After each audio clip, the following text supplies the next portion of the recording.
MKS ব্যাটের খুব ভালো আছি। আর আমাদের কোম্পানির একটা ব্যাট দিয়েছি রোহিত ভাইকে, আমার খুব ইচ্ছা ছিল। and I'm very proud of him that he started his own.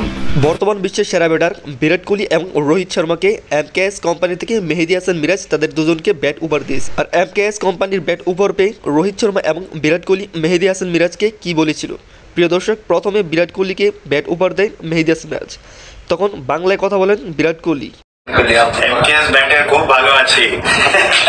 আর বিরাট কোহলির মুখে এরকম বাংলা শুনে একবারই পুরো হতবাক হয়ে গেছে মেহেদী হাসান মিরাজ। তাকিয়েছিল বিরাটের দিকে। প্রিয় দর্শক, এরপর যেটা করেন সেটা হচ্ছে কি রোহিত শর্মার হাতের মধ্যে ব্যাট তুলে দেন এমকেএস কোম্পানির মেহেদী হাসান মিরাজ। তখন অনেক প্রাউড ফিল করেন রোহিত শর্মা।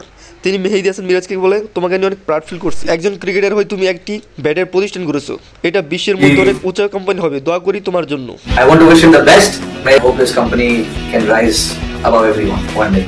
তো প্রিয় দর্শক, এমকেএস কোম্পানি থেকে বিরাট কোহলিকে এবং রোহিত শর্মাকে যে মেহেদী হাসান মিরাজ যে ব্যাট দুটি উপহার দিয়েছে, এটি আপনার কাছে কীরকম লেগেছে কমেন্ট করুন কমেন্ট বক্সে। তার পাশাপাশি রোহিত শর্মা এবং বিরাট কোহলি যে তাকে দোয়া করেছে যাতে তাদের কোম্পানি অনেক উপরে উঠে, এটি আপনার কাছে কীরকম লেগেছে কমেন্ট করুন। চ্যানেলটিতে নতুন হলে প্লিজ সাবস্ক্রাইব করবেন। পাশে থাকুন, সবাই ভালো থাকুন, সুস্থ থাকুন, টেক কেয়ার, টেক লাভ।